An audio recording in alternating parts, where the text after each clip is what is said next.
evening, everybody. I can't hear a voice.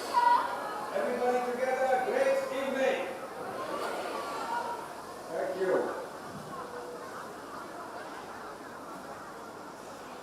The rector of this esteemed group of institutions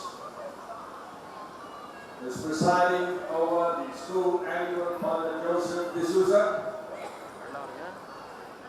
SD, the esteemed principal, Father Rohan Dalwaida, SD, other distinguished members of the leadership of the institutions, the vice principals, the finance directors, the members of the PTA, especially I got avoid mentioning my classmates, the great joint comedian, Mr. Stanley Joseph. The only difference between him and me is that he says he was a backbencher and I was a frontbencher. And he says the frontbenchers did not learn about life, and the backbenchers knew life skills which we did not. And he is proof of that. All other members of the faculty of the St. Joseph's CBSE school, the parents, the beloved parents of the wards, of the students, the beloved students, and above all, the dear students of this great institution. An institution which nourished me in my own early years, formative years. The St. Joseph's group of institutions of Bangalore have created legends in cricket, in information technology, in medicine, in diverse fields, in all parts of the globe, proving its centuries-old history. And it's no wonder that Father Rohan Dalwaida has chosen the theme for today's annual to be the inexplicable, the symphony of diversity. Diversity, in fact, is the DNA of the world. It is the DNA of India, the DNA of the nation. You cannot have an India without diversity. And it is this that is emphasized by the student MCs as well as the cultural extravaganza that preceded and will follow, I'm sure, the formal part of this annual day. The diverse talents that the alumni represent. And I would like to say that the story of talents of Jesus best demonstrates how we should share and contribute to life. It always inspired me even as a student.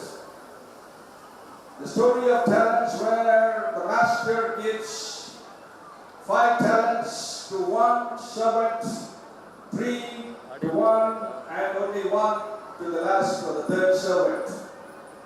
And the third servant buries the talent, saying that I know that my master is a miser and that he will take me to task if I lost any part of what he had given me to invest. Talent, my friends, in biblical terms or in classical terms, is not, as we understand, an inherent ability that comes naturally to a child or to any of us. The ability to sing or dance, which we have seen demonstrated so beautifully by children on the stage. The ability to lead, as shown by even very young children who enunciated the first few speeches on the stage. Talent was understood as to be a weight of pure gold. And it actually, in my research in Google, it said that one talent stands for 34 kilos. 34 kilos is no treasure of gold. It amounts to the equivalent of 14 crore rupees. So even the third servant was given an enormous capital to invest. But perhaps because he felt envious of the other two, he compared his position to the other two, who in comparison were given much more, twice, which meant they would have got 28 crore rupees worth of gold to invest in business. And it was not to be treated as their own, but as a trust. And the third one was given 5 talents, which is the equivalent of something like $10 million, or the equivalent of something like 35 crore rupees. And so it was not a small businessman. God always thinks big. So the children here should not be limited by your concept of money. You must think that you always have a rich dad. And the rich dad is God. Because God owns all of the gold, all of the silver, all of the minerals, all of the diamonds on this beautiful planet. And you are a child of God as nourished by this motto, the wonderful motto that powered my own life, which is composite, which is enough and sufficient to be a lodestone, a guide throughout any individual's life, faith and toil. The Jesuits who chose this motto should be congratulated because it covers all dimensions of life. Faith you need in all circumstances. The third servant lacked faith in the master. And that is a metaphor for people who do not believe in God. It is a metaphor for those who do not trust in a loving Creator, a Father who has created us in His image. So anyone who does not believe in God cannot believe in himself. He cannot realize his full potential. You may be a scientist with the brilliance of Stephen Hawking. You may come up with fascinating theories. But whatever you do ends in vain. The man who believes in God, whatever he does, whether it is loss, also he would gain. The first and second servants went ahead and invested and multiplied the talents because they believed in God being kind. That even if they risked the entire wealth that was given to them as a trust, the talents is a symbol, is a metaphor for all of our territory, which means all of our resources, our abilities, and opportunities, as well as the difficulties we go through in life. I myself got allowed to go through 2 near deaths. Once I was drowned to death in the sea. And on another occasion, I was next to the former Prime Minister Rajiv Gandhi as a young Assistant Superintendent of Police. On a fateful night on May 21st, 1991, and the world's first human bomb assassination took place. I was thrown in the air, and even today, I carry 100 shrapnel, each of which could have potentially have killed me, as it killed several who died, and the 18 people who died around me. It is faith that preserved my life, the faith in God. And that God is the Master, is the kind Master. And so the children who gathered here, whatever be your background, your parents may belong to a middle-class background, a lower middle-class background, an affluent background, those backgrounds are irrelevant. Whatever God has placed in your hand, you need to make it grow. Growth. And that is why this book, Philippians, I read from chapter 6 on excellence. Excellence is a six-pointed crown of life with dedication, devotion, determination, discipline, diligence, and detachment as the 6 points.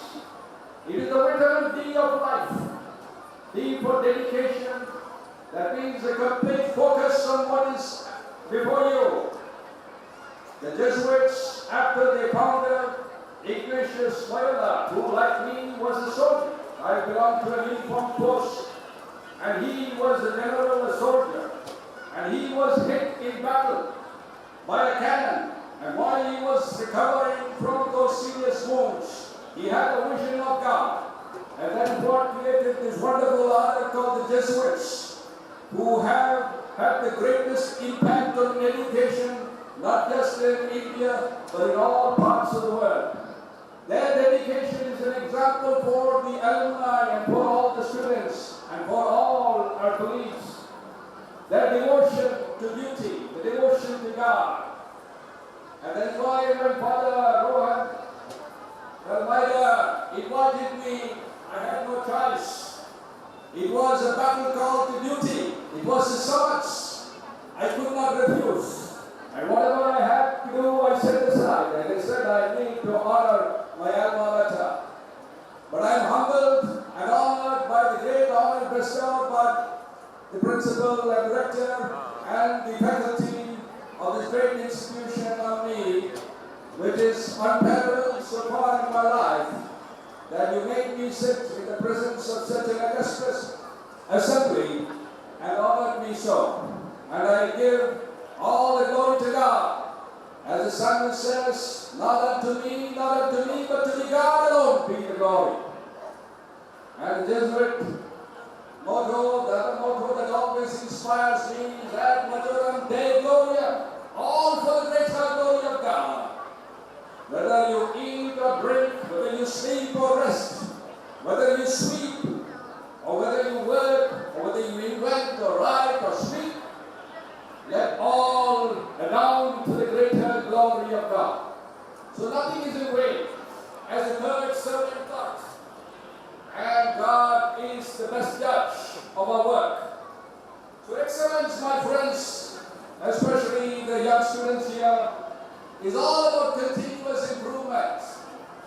Now, why I wrote 3,333 maxims and still counting, I've written 7,317 even today, because it's a continuous inspiration. The book is not written by me, I'm only a co-author. I'm only a pen in the hand of God. And the inspiration comes from beyond the cognitive ability that a man has, as many who have gone through these aphorisms have said. But some of them have been impacted on my mind as a young child. Even in school, when a teacher came into the class and said, which is the biggest room in the world? Young minds had no answer. We thought of the obvious. But she gave us a completely out-of-the-box answer, and she said, the biggest room in the world is the room for improvement. So wherever you are in life, whether you are the third servant who has little to show in terms of improvement, there is always hope of improvement. You can improve on whatever you are, whatever you are doing. So excellence is all about incremental improvement. The third aphorism in this chapter on excellence is, the pursuit of all-round excellence will bring out the equitable distribution of greatness. Greatness is not just meant for one great man in history, as we read, but every human is created in the image of God. Not just one student in the class should be a topper, should be recognized for their abilities and achievements in sports or extracurricular. But every student has that talent in them, that weight of gold. And that has to be brought out by the faculty, by the parents, by the environment in the school, and beyond the classrooms. The life skills that one learns will make us shine like a diamond. And so the Jesuit education at this school would train you for all-round excellence that brings about the equitable distribution of greatness. The fourth aphorism says, the find X in every math question should translate into real life, into finding a way to excel. When you aim high and big, you are a risk taker par excellence, as you can either succeed big or fail big. The chances for the latter being higher. The risk is always higher. The third servant did not want to invest a huge amount of 14 crores because he felt that he would not be able to give an account to the master.